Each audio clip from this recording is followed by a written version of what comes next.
sinigeze mbona umuhango wo gusaba mbere y'uyu munsi ariko nishimiye inshuro yanjye ya mbere mu muhango wo gusaba kandi nizeye ko namwe mwawishimiye nje n'ababyeyi banjye twishimiye kugira uruhare mu muco nyarwanda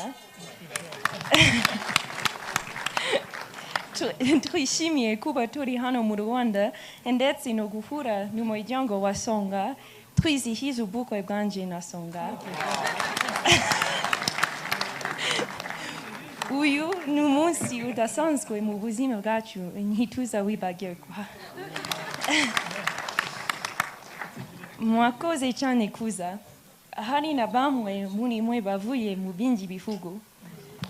turabashimiye kuba mwabashije kugera hano mu Rwanda kwifatanya natwe muri uyu muhango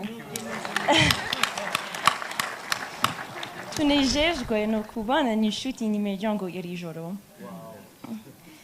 reka nongere nshimire cyane abadufashije kugira ngo uyu munsi ugende neza mbere na mbere ndashimira abasaza bakuru ndetse n'umusango mukuru Ambassador Ben Rutsinga, Ambassador Zephyr Mutanguha, Mr. Tarsis Karugarama, Ambassador William Nkurunziza, Ambassador Gideon Kainamura, Dr. Emilie Ruhamasirabo, ndashimira kandi Tunga Munyaneza n'abantu bose bamperekeje uyu munsi.